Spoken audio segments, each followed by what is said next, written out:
Hey guys, we figured out smelt in Lake George. Watch these clips, and at the end, about 3 minutes in, I'm gonna explain all the tricks of what we did to catch a bunch of smelt last night. Thanks for watching. There's fish right underneath us, right Really? here. Where are they? Gotta be smelt. Oh yeah, I see him, I see him. All right, let's lift up. Sweet!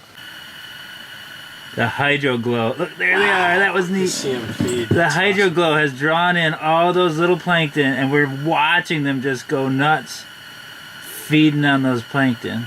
Oh, there goes the plankton right there. My worm was right there. You should have taken it. It was much more substantial meal. Exactly, the protein and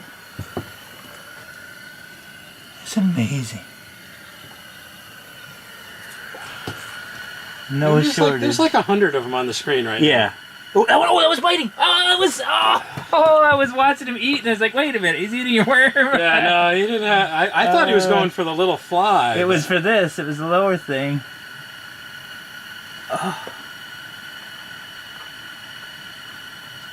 Oh, amazing. So these are... Oh, there it is, there it is, there he goes! Oh, we captured it. Did you? Oh, no, there you go. Get him. That may be the first time on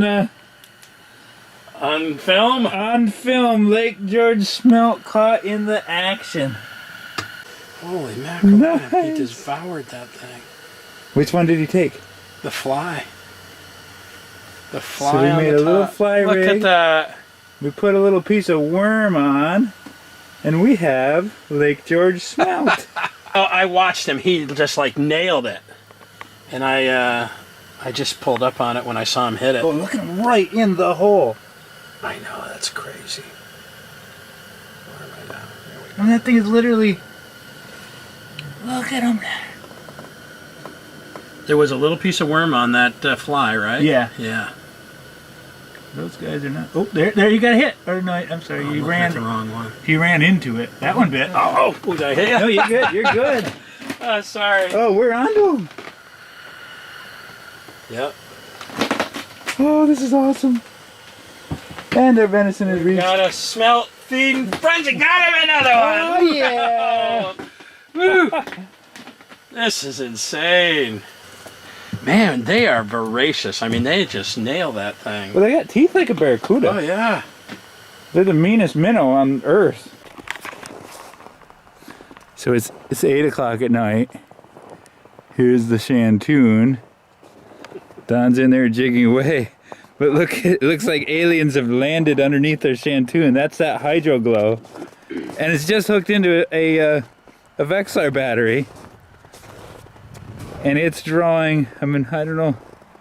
There's snow on the ice, but it's still showing up through the ice. You know, you just walked over those fish. There's not a single fish on the screen right now. Really? They just disappeared. They do not like the feel of me. All right, then I'll get off of them. That's just insane, though. How Yeah. sensitive they are, right? Yeah, because I guess a lot of polar bears eat them or something. I don't know what the heck. I mean, look at this. All that's on the picture now is zooplankton. A minute ago, there was 100. You walked out in front of here, and they all just drove them off. And most of them looked like they went down.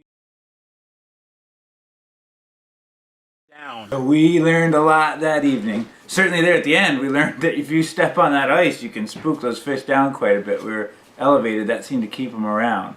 But let me catch you up on pretty much everything I've learned in the last 2-3 nights of Jigging Smelt on Lake George. It was only 2017 when they made it legal to do that. You can keep 25 per person, and we cannot fish smelt during the smelt run. That's still closed.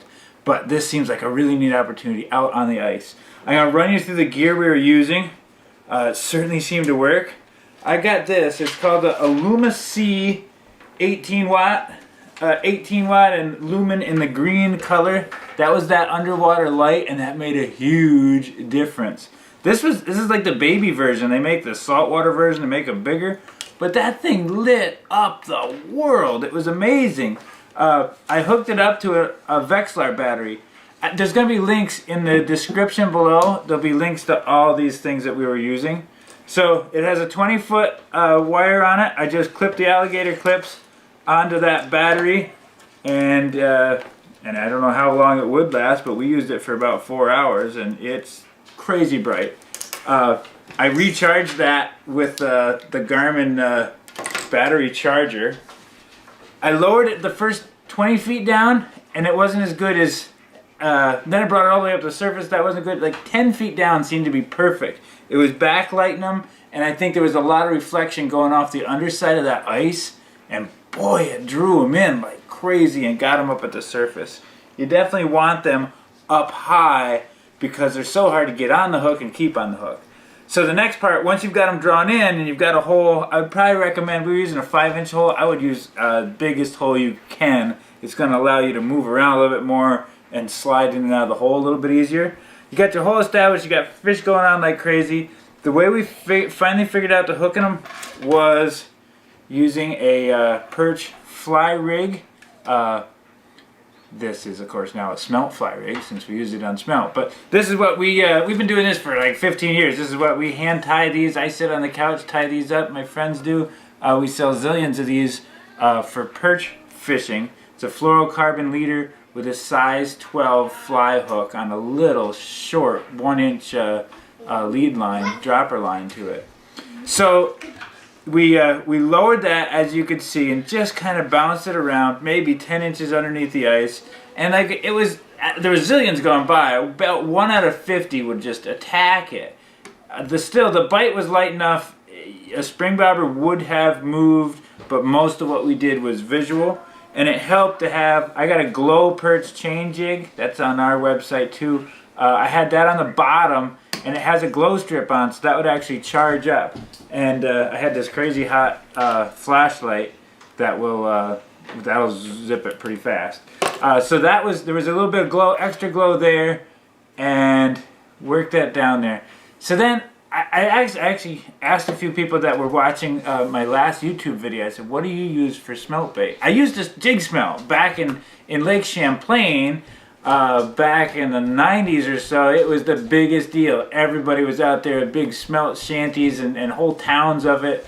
But the bite was different then, so we kind of had to relearn this trick. So I was asking people, and they said, we've been using tiny pieces of worms.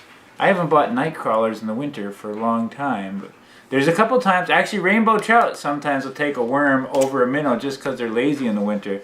But that's what we use. We use a piece of night crawler, just the tiniest piece, tipped on the end of that size 12 fly, and bounced it around and basically watched for the strike, and then lift it up. That was working, and then I remembered, oh yeah, that's what we used to do in Lake Champlain. We would use smelt strips or smelt skin. These fish are nuts. Like their teeth are barracuda style. Like that tongue is like a pike tongue where it's got all those backwards aiming teeth. And they'll get their teeth caught in things. We used to also use pieces of pantyhose as a thing that the fish would get their teeth caught in. But what we used a lot back then was this tail section cut into a bit of a wedge. You see how that's a little bit wider at the back end than the front end? They love, the smelt have such a unique scent and everything. They love that scent of their own selves, selfish creatures. And then I double hooked it toward the back end and let the front end just waggle. And most of the time, and we did this later on in the evening, we caught them pretty steady toward the end once we had it figured out. That wedgy shape there was getting stuck in their mouth. And now you're no longer striking. Like when you get a bite, you don't set the hook. You get a bite and you lift and drop them on the surface of the ice or inside the shanty. That was working really slick. I did catch a few on grubs, but that little bit of a smelt skins thing did definitely seem to work. The IllumaView was a key, the Illumalight. And having the underwater camera, that was just a crazy bonus to get that other angle and see them so well. Lake George is so clean, so clear. It is just an incredible fishery. We definitely want to protect it. Don't go out there and catch a bucket full of those things. There's a reason, because that whole ecosystem, you can see like that crazy healthy amount of the zooplankton that was swimming along that's feeding these smelt. These smelt from fry stage to this adult stage are basically the biomass that's feeding and keeping healthy this entire population of thriving fish in Lake George. So we do not want to crush these things, but there's plenty of them that you could go out, a couple guys, 25 a piece, you could get a meal worth and have a really fun evening. As you can see, we did not want to leave. And it would apply to almost any smelt lake where you can find them. Thank you so much for watching. Please like and subscribe. If you want to see, if you just subscribe, you're gonna we'll end up on the bottom of your list. You press that bell notification. It'll tell you, it'll alert you every time when you go on YouTube. It'll show you when we put out a new video. So please hit that bell button and share with your friends. Thanks for watching. If you got any ideas about smelt you want to add to this, I'm just learning basically myself here. Please put that in the comments below. What kind of bait you use, what kind of rigs you use, and I'll catch you on the next video. Thank you.